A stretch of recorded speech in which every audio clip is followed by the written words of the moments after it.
What's up, guys? Today we're going to be talking about the sacral chakra, the sexuality, creativity, your emotions, relationships, and all that good, fun, juicy stuff. If you are new here, welcome. My name is Samantha. I'm a holistic practitioner where I practice Reiki, body code, emotion code, and I am also a mindset coach. The purpose of this channel is to help you live your best life, let go of the past, understand energy, the other side of your health. So not the physical body, but your energetic body, the subtle body, understanding that so you can let go of the past and live your best life, step into your power. So sacral chakra. Ooh, this one is a good one. And I am wearing orange. I'm rocking the Cleveland Browns t-shirt. It is football season. It's preseason, depending on the moment of recording this. It is preseason. So let's hoping that we don't have to say, what is the saying? I just lost it. Oh my gosh, I guess it's not meant to be. There's always next year. So I set the intention that the Browns are going to make the Super Bowl this year and maybe even win. And if they do, I best be in that parade. Okay, now let's dial it back. Let's focus on the task at hand. Now, the sacral chakra is one of the 3 survival centers. They're a reflection of your physical world, and it is below your belly button. So one of the survival chakras, the root chakra, which is at the base of your spine, is all about your tribe, the limiting beliefs contributing to society, your community, your family, all that good stuff. The sacral is all about the one-on-one relationships, your romantic, your friendship, your co-workers, any relationship that you have. And then your solar plexus is the relationship, the most important relationship, the one about yourself. So these are all your physical chakras, and they're a reflection of the life that you are seeing here. So going back to the sacral chakra, it's about one-on-one relationships. It's about emotions. It is about your creativity and your passions. So the purpose of this chakra is to feel the feelings, experience life, and feel it in its fullest. And this means not only the good, but the bad and the ugly. And this is referring to your emotions. We create our emotions based on our thought patterns, based on what we see. We create those good old juicy emotions, and they are supposed to be felt. We're supposed to experience them. Now, they are so painful and they're not the greatest. I don't know about you, but I don't want to roll around in anxiety and be like, ooh, yes, this feels good. No, it's like, oh my gosh, I need to get rid of this now. I don't like this feeling. But we are supposed to feel it and process it the best of our ability. And that can be a number of things. That can be meditation. It can be sitting with your feelings. It can be writing a letter. It can be EFT tapping. Yeah, there's a lot out there, but do whatever you need to do, but do not suppress them, because when you suppress them, you're going to be disrupting your energy system. You're going to be affecting all the chakras, but mainly you're going to be feeling the sacral chakra is going to start closing. And especially if you notice, like if your hips are tight, ooh, that is sacral chakra energy that is blocked up, that you need to loosen that up a bit. You can even move your hips too, to open up that chakra if you would like to. So it's about feeling those sensations and going with the flow, not controlling too much. If you are controlling too much, you're gonna slow this down. And this can be controlling other people. This can be controlling yourself. If you control yourself too much, you're not embracing life. You're not embracing creativity, your pleasures, and your passions. Do you feel like you're the type of person who needs to control every single situation, other people, because it makes you feel safe? And that can be tied into some trauma. You know, if you know what is going on in your life and you know what everybody is doing, you can feel safe, you can feel secure, because you know it's going to happen. So it's all about that. And so with relationship, are you controlling other people, or even are you being controlled? And are you being told what to do? Are you being told that you can't express your passions, your sexuality, and all that other stuff? So it is a huge spectrum about controlling yourself, controlling others, and someone controlling you. Now, if we go into your passions and your pleasure and your sexuality, a lot of people, and I'm going to go with women, we are told that our sexuality and things that make us feel pleasure is a no-no. We get told that we can't have these things, we can't feel this way, we can't express our sexuality because it is a no-no according to society. Now, I am 34 years old, so I was born in the late 80s, and I grew up in the 90s and the early 2000s. And anybody else who grew up in that time frame, do you remember when Britney Spears came out with the Oops, I Did It Again music video, and she's wearing a red suit? She is covered head to toe in a red suit, but it's a little tight. Do you remember all the crap she got for wearing that? People were calling her a hoe. They were calling her all these things because she looked sexy, even though she was fully covered. That doesn't make any sense. But if you look at today, like, women have come a long way of like, you know what, I'm gonna do whatever I want. I'm gonna express my sexuality. But if you're like me, growing up in that stage, wearing a red suit is considered a no-no. And in school, we were told you can't show your shoulders, you can't show your knees or your ankles because it's inappropriate for the other boys in school. You cannot disrupt them. Because their hormones are flowing, we have to respect them and not get in trouble and get them wound up. So you can see I was kind of, and people in my generation, my age group, we were kind of set up for failure here. Anyways, I digress. So depending on where you grew up, you may feel like that if you express your sexuality and your pleasures and your passions, you might get labeled as something else. So it's all about working through that. Why do I feel like I can't wear this, or I can't express what will make me feel good? Uncover that, because those are limiting beliefs that you need to uncover. And that can be with anything, like with control, with feeling your emotions. It's all about uncovering those limiting beliefs, those stories that you have in regards to the sacral chakra, that it's preventing you from expressing yourself and living your best life. And a lot of these things could have started from childhood. We're absorbing everything, we're believing everything that everybody tells us, even with the school. Like, it took me a long time to be okay with wearing shorts and accepting my body, because again, we didn't have the body positivity when I was growing up. It was kind of like you had to be stick thin and not have any stretch marks, cellulite, anything wrong with your body. And so it took me a long time to wear shorts, wear color. I didn't want to stand out, so I always wore dark colors. And again, that's all from childhood and what society did. And all you have to do is work through it and take baby steps. Look at me, I'm wearing an orange shirt.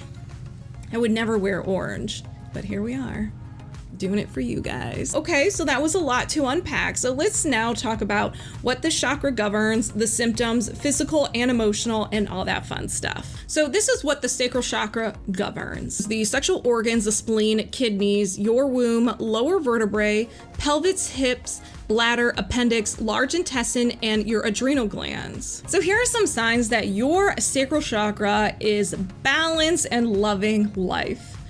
You have the playfulness, feelings of sexual pleasure, passion, connecting with your feelings and emotions, emotional freedom, nurturing yourself and others, as well as having some of those healthy boundaries. And which brings me to another point, is that your sacral chakra is really tied to your throat chakra. So speaking up, setting those boundaries. So those two are really connected. All the chakras are connected in some way, but these two are like BFFs till the end. So now we're gonna go into the physical symptoms of when your chakra is unaligned. Sexual dysfunction, reproductive issues, lower back pain, kidney issues, stomach disorders, urinary tract infections, sexual addiction, abdominal pain, and fatigue. You notice that some of these symptoms are kind of overlapping with the root chakra, like the lower back pain. There will be an overlap between each chakra. They're right next to each other, so sometimes they will govern the same organs, and they will have the same symptoms. So that's where you really have to pay attention to your life, what each chakra means, and figure out what you need to work on. So here are the emotional symptoms of an unaligned sacral chakra. Emotionally numb, creative blocks, fear of intimacy, feeling shame and guilt. Emotionally unstable, unhealthy boundaries, manipulative, believe you are unloved and unaccepted, suppressed emotions, struggle with self-love, unhealthy self-image, lack of control, inability to cope with life changes, not authentic to yourself, unhealthy relationships, aggressive, anxiety, codependency, addictive personality, excessive emotional attachments, compulsive disorders, lack of creativity and desire, putting others' needs before your own, and self-betrayal. There is some symptoms of addiction, and let me go in deeper with that. So addiction, a lot of times when people are experiencing addiction, they are looking outside of themselves to get that rush of joy, that rush of love. And usually if you don't get that at a young age, the feeling of love and joy, you were neglected, you were abused, anything similar to that where you didn't get that love you were craving or that joy, you will look outside of yourself to get that rush, and usually it's not healthy. So it can be drugs, it could be alcohol, it could be pornography, it could be negative emotions, it could be sugar, it could be anything that gives you that rush because you did not get the love that you needed or that joy. Also, if you don't feel like you're good enough or you're unworthy or undeserving, put all those together, and that's where you get your addiction. So if you're wanting to overcome your addiction, start turning everything inward, start loving yourself, start putting yourself first, having a better relationship with yourself, because everything begins with self. How do you expect you to love others or have people love you if you don't even love yourself? So start putting yourself first, start loving yourself, and telling yourself that you're good enough. Figure out those limiting beliefs that make you feel like you're not good enough. Once you do that, start having the mental diet, changing the story. You'll notice that you won't need the sugar. You won't need the alcohol or the drugs, whatever your choice of addiction is. Now let's talk about how you can keep your sacral chakra nice and balanced and flowing with energy. One of the biggest challenges of this chakra is to overcome guilt. So what do you have guilt about? What from your past are you still having guilt with? You need to start resolving that, working through your guilt. I recommend writing letters to a person, a situation, whatever it is, and writing out everything you wish you can say to this person or situation, how they made you feel. Get that out. And then when you're done, you rip it up, and you can burn it if you like. It's really up to you, dealer's choice, but do not send it to this person. Okay, this is for you. Now this is so beautiful because the subconscious mind, your mind, doesn't know what is real and what is imagined. And I'm going to prove it to you. Have you ever had an argument in your head with another person? They weren't even there, but you were thinking about it. You're like, oh, I wish I would have said this. And then you get all worked up and you have those emotions. Yeah, the mind thinks you're actually doing it, thinks you're telling this person off. So you create the emotion. So doesn't know what's imagined, does not know what's real. So as you're writing this out, your mind thinks you're actually saying it to this person and you're getting that energy out. You may cry, you may get angry, whatever emotion comes up, keep on going. And you know what? There are some times where even though you know you're not sending this letter to someone, you're still afraid to actually write out what you really feel. That's the moment when you realize you need to write that down. That's what you're holding on to. That's the juicy stuff that you need to let go and heal from. Write it all out. So when you're done with your page or your novel, you're gonna rip it up. And when you rip it up, you're telling yourself in your mind that you're done with it and you're letting it go and you get rid of it. It's a very easy and powerful technique that you can use if it's hard for you to feel your feelings or you're holding on to something from the past. So definitely work on that. What do you feel guilty about? Let it go. Stop controlling yourself so much. Enjoy life. Go with the flow. Release that control and just let life happen. If you want that piece of cake, eat the piece of cake. If you want to get back into your passions, do it. Don't keep controlling yourself and saying that, oh, if I get all this work done, then I can enjoy, I can have fun, and I can indulge in my passions. No, have a nice, healthy balance. So maybe give yourself 2 hours to work on whatever needs to get done, and then give yourself some time to work on your passions. You have to have a nice balance. You can't be so restrictive to yourself so much that when you do have time to work on your passions, you're too exhausted, you don't even feel like doing it. So have that healthy balance. Another one is to feel your emotions. I said that at the beginning. Your emotions are from your creation based on your thought patterns. So if you have nasty thoughts in there, old negative stories or old stories that no longer serve you, you're going to create that emotion. That's what the body's meant to do. It's like, oh, we're supposed to be feeling angry. Okay, anger coming right up. And whenever you have that anger, you're going to have to process it. It wants to be processed. The point of this wonderful journey called life is that we're supposed to enjoy every sensation that comes to us, whether it's the good, the bad, or the ugly.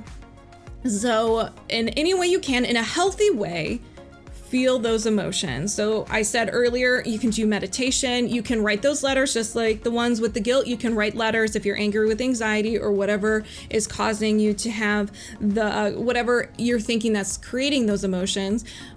EFT tapping, you can just sit with the emotion, be present with it. There are a lot of things that you can do. Also, you're gonna wanna pay attention to your thoughts and uncover all those limiting beliefs and old stories that you have about yourself, whether it's with feeling your emotions, your creativity, your passions, and your sexuality. What stories are you holding on to? Now, these are negative stories, okay? So uncover them. So this can be another exercise if you feel like you can't express your emotions, find out why.